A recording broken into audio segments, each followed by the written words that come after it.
Hey, how's it going? My name is Gabby. Welcome back to my channel, and today I'm going to be doing some winter book recommendations.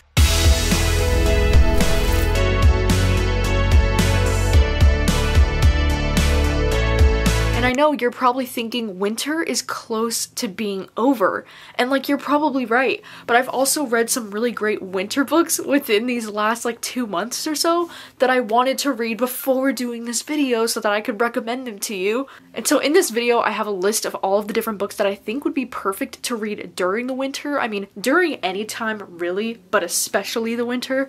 But before we do jump into the book recs, I just wanted to say a huge thank you to today's sponsor, which is Decala, because Decala sent me one of their smart arch ambient lamps, and this thing has been pretty life-changing so far. So this is what it looks like when there are no lights on it whatsoever. We have the time here, the little Wi-Fi symbol, and then also the little weather symbol, which is so freaking cute. The blue light is for suppressing the unwanted melatonin so that you feel more energetic and less sleepy. Perhaps you can put this on while you are reading a book or something like that. And then we have the red light, which is the night light, and this one is to boost melatonin so that you feel drowsy in a natural way and it helps you to sleep better. And I actually really love putting on this red ambient light when I'm falling asleep. It's just so relaxing to have this on. This comes with a really easy to use app where you can just turn on and off the lights from your phone, and then the daylight, as you can see, you can turn on. They also have a sleep aid, which is one of my favorite features because you can turn it on. And I usually like to turn mine on and have no lights on with it, but you can adjust that as well. And so they have a different timer that you can choose for how long you want it to shut off on its own. They have different sleep sounds. My favorite is the frog one, but they also do have a number of different ones like waves and different things like that. My personal favorite is the frog, but they have a ton of different options as you can see here. But the sleep aid has been super helpful to me over the last few nights. I love that you can control the volume of it. So you can make it super loud if you want to, or you can just have it kind of more quiet in the background depending on how loud you like it. But I also like that there's a timer so that it does shut off on its own, so it doesn't go like all night long. It just goes for however long you need it to. It also does have this really cool feature where if you press the top, that's another way that you can turn the lights on. Every time you press it, it changes the different kind of lights that you can get, and there's tons of different light settings on this thing. There's this really cool feature here too where there's the star button, all kinds of different settings that you can do on this one. There's so many different light settings. I really love the look of this rainbow one. Oh my gosh, I just think it's so much fun. But they also do have a bunch of different others that you can do and mess around with.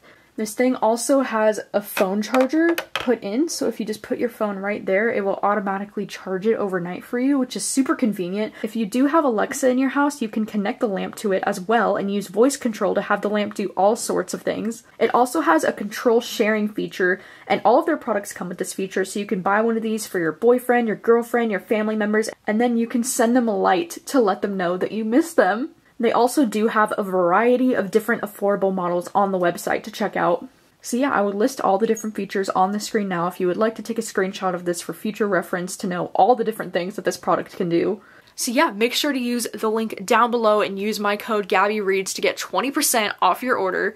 And thank you so much once again to Decala for sponsoring today's video. And now let's get into the winter book recommendations. I figured I would start with the books that are like the feel-good books, you know, because I feel like those are the kind of books we probably need right now. And I think I mentioned this in the last winter book recommendations video that I did, but I feel like Little Women is the perfect winter book recommendation, because this is a really feel-good classic book that follows these 4 sisters. Jo March is probably one of my most relatable characters of all time, and I feel like this book is perfect to read in the winter, not only because a lot of this book takes place around Christmas time and there's like a lot of really great Christmas moments in this book, but also because, I don't know why, I feel like winter is usually the season where I want to read the longest books that are on my TBR. It's usually the season where I want to read classics. Like if I ever get in the mood to read classics, it's usually going to be in the winter. And I don't really know how to explain why that is, but I feel like in the winter time we tend to spend more time indoors than any other season, and so I feel like you'll probably have more time to dedicate to reading during the winter winter than any other time of year.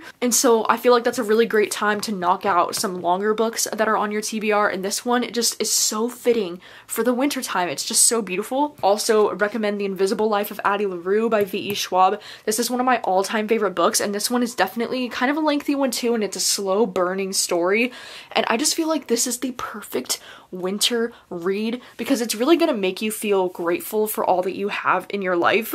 It literally says, a life no one will remember, a story you will never forget. I just think it's so thoughtful and cozy, and as my friend Brittany describes it, it's gonna make you feel nostalgic for things that you never even experienced. And in this story, we're just following this woman named Addie LaRue who gets cursed to be forgotten by everyone that she meets. But then this story really takes off when she goes into a bookstore one day and this guy remembers her. It's just one of the most goddamn beautiful stories I've ever read, and I definitely recommend reading it, especially in the wintertime. And then along with that, I think another book that will really make you feel grateful for everything that you have in your life is The Four Winds by Kristen Hanna. This is another one that was like one of my favorite books of last year. It was in my top 3 faves, and this is one of those books that will probably most likely make you bawl your actual eyes out. It definitely did for me, but I do feel like this is the perfect book to read in the winter. I actually read this book in February last year, and I feel like there's something so cozy about reading this book during the winter time and really taking the time to, you know, reflect on your own life and reflect on what you're thankful for. And I feel like the winter time is when we do that the most often, you know, because we have those holidays like Thanksgiving and like Christmas in the wintertime, and those are the holidays where you really, you know, get to reflect on your life and be thankful for the people that you have in your life and all that you have in your life. And I just think The Four Winds is a really great book, and I highly recommend reading it during the winter especially. This is a really hard story that follows this family during the Great Depression in America and during the Dust Bowl that was in Texas during that time period. And it's just very powerful, some very powerful stuff, but also so good. Like, Kristen Hanna is one of the few historical fiction authors that can really make me invested and just make me fall in love with her story and her characters. And then now, leaning more towards the mystery kind of horror reads that I think would be perfect to read in the winter, I'm going to be starting with A History of Wild Places, because this is a book that I just read in December, and I feel like, oh my god, this book is so haunting and atmospheric, and it would be perfect to read while it's like snowing outside if you got like the fireplace going. Like, that is the vibe, okay? That is the vibe that we want for this book. And this book is fascinating because it not only has like some magical realism elements, but it's really at the heart of the story. It's a really interesting mystery. And in this story, we're following this man who's tracking down this children's author who recently went missing, and while searching for her, he goes missing in the process. And then years later, we're following this group of people who all live in the forest, and they all have this certain belief about life, and the people who live in the forest are not allowed to leave the forest. And this group of people is like literally one of the most fascinating things that I've ever read. I just think it's so good, it's so atmospheric, and it has a really good mystery with a really good plot twist. If you are wanting to read some Stephen King during this winter season, I think his books that have the most wintry vibes for me personally are Misery and The Shining. I feel like both of these books have a lot of like snowy atmospheres, you know, like we're talking an isolated cabin where this man is stuck with one of his biggest fans after a car accident, and then in The Shining, you know, we're talking about this family being at this isolated hotel that's in the middle of this snowstorm. So like very much some snow ambiance happening in both of these, so I think they'd be perfect for the winter time. I also mentioned this book in my last winter recommendations, but I couldn't not recommend it in this video too because it's The Winter People by Jennifer McMahon. I don't think there is a more perfect winter book recommendation out there than The Winter People, so that's why I bring it up again. And this one is a horror novel, and we follow in multiple different timelines. We follow a present day timeline, and then we follow one that's like way in the past. I want to say in like the 1930s or the 40s. Jennifer McMahon is really great at writing books where there's 2 dual timelines going, and one's in the past and one's in the present, and then they usually connect in some kind of interesting way.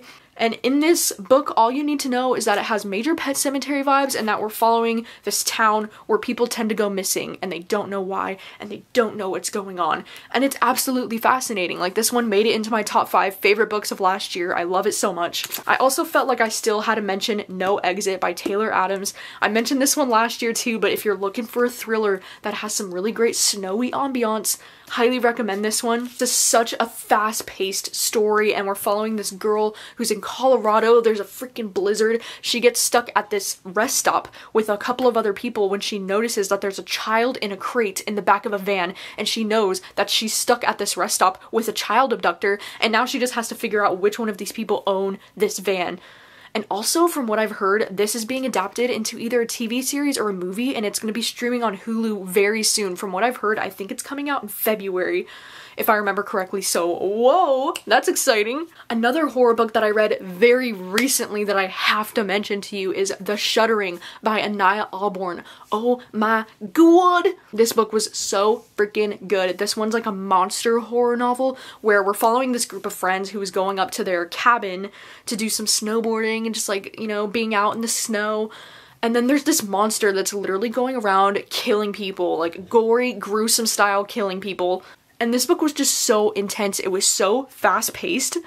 I think this book is so fascinating because it's written like a horror movie.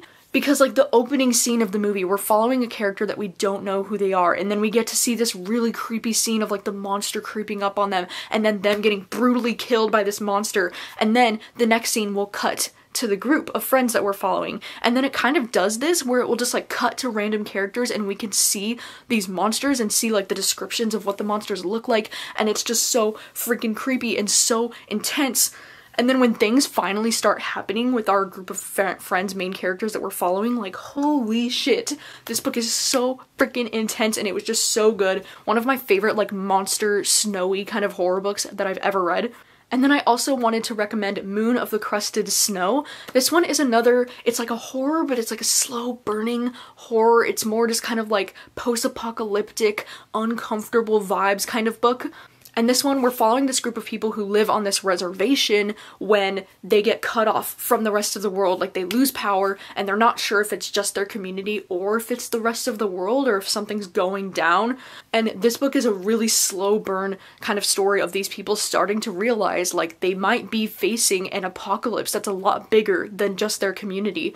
And this book was so intense. And I do think the horror in this book is pretty minimal. Like the horror doesn't come until like the last 30% of this book or so, but if you're patient and you wait for it, I do think the horror is really well done. And the snowy atmosphere in this one, again, I mean, Moon of the Crusted Snow, like come on, look at this cover. I mean, very snowy vibes. One of my absolute favorite horror novels that I read last year was Near the Bone by Christina Henry. This one also made it into my top 5 favorite books of the year last year, and this book is the perfect like isolated cabin at the top of a mountain vibe when there's like a monster out there that you don't know what it is. And in this story, I will warn you, there is some major trigger warnings for physical and mental abuse. Like that is a huge part of this book, and that was very difficult to read about. We're following this woman named Maddie who's living on the top of this mountain with her husband, who is just the biggest piece of shit.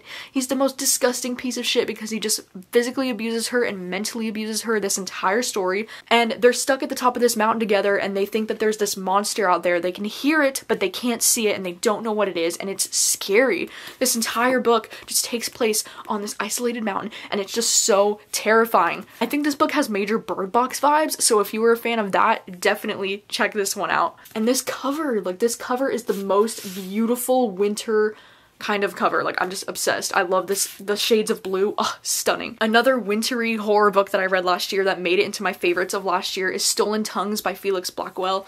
I say pretty often that this is one of the scariest books that I've ever read. Even just reading the prologue or like the first chapter of this book, it starts off with a hella major creepy scene, and then it just really takes off from there. You know, like this whole thing is just so spooky. But we're just following this couple who is trying to take this, you know, romantic getaway. They're going to this cabin, but they slowly find themselves being trapped in this cabin because of a snowstorm, so they can't leave. And then spooky, creepy shit starts happening to them while they're at this cabin. It sounds like the typical like setup, but I swear it's literally one of the most scariest books that I've ever read. I slept with the freaking lights on after reading this. But it's perfect for the winter because there's a lot of snowy vibes in this one, a lot of like isolated cabin with a surrounding trees where you can't really see. You know, it's just very creepy, very atmospheric. And then another one of my favorite thrillers from last year is Rock, Paper, Scissors by Alice Feeney. This is another book that would be absolutely perfect to read during the winter because, you know, we're following this couple. They've been married for 10 years, but they're feeling like they're on the brink of divorce because they are just not getting along anymore. And they're going to this isolated chapel that's like like in the middle of nowhere on this little vacay as an attempt to save their marriage. But then while they're at this chapel, they're concerned that like something's going on here because some creepy things keep happening while they're there. They don't know what's going on. And also they're dealing with this really crazy snowstorm that's happening outside that's kind of making it difficult for them to leave. So it's just like the perfect winter ambiance in this book. Oh my goodness. And not to mention, this book has some of my favorite plot twists that I've ever read at the end of this book. It's mind-blowing after mind-blowing after mind-blowing plot twist. So yeah, it's amazing. And then lastly, if you're looking for some romance books that would be absolutely perfect to read during the winter, I would definitely recommend The Butterfly Project. This one is by Emma Scott. It takes place in New York City, and it mostly does take place in the winter time. There's some scenes that take place on Christmas, and it's just one of my most favorite romance books that I've ever read, and I think it's severely underrated. Like, I don't think nearly enough people talk about this book. And it's freaking beautiful, and honestly, like, reading about New York City in the wintertime is like my favorite version of New York City, because New York is magical in the wintertime, absolutely magical. And then the last one that I have is Written in the Stars by Alexandria Bellafleur. This one takes place in Seattle, actually. This one's a female-female romance, and this one I think would be perfect to read during the winter because most of this book also does take place during the winter. We have a fake dating situation going on in this book, and their fake dating is going to last from Thanksgiving through New Year's Eve, so like right around early winter time. It's just so stinking cute, okay? It is so freaking cute. One of my favorite female-female romances. I love this author so much. Like, I will read anything that she writes. Honestly, I also think These Silent Woods could potentially have a really great winter atmosphere because there's like a little bit of snow here on the cover, and just from the premise, I think this one could potentially be a good winter read, and this one's actually going to be our February book troop pick, so like how perfect would that be if it ends up working out to have a really good winter atmosphere? I'm only guessing here just based off this cover and the premise. But yeah, I'm also very excited to read this one, so I thought I would mention it. So yeah, those are all of the different winter recommendations that I have for you today. Please let me know your thoughts if you've read any of these books. Let me know your thoughts on them, and also if you have any other book recommendations that you think would be like the perfect winter reads ambiance kind of recommendations, then of course please let me know those down below because I'm always looking for more to add to the list, you know? I think these videos are also perfect when it comes to like Winterween time. I mean, I know this probably would have been a lot more useful if I had uploaded this video like a month earlier in December before Winterween actually began, but you know, this video could be very useful for the Winterweens of the future. And thank you so much for watching and for hanging out, and I will see you very soon with another video. Bye.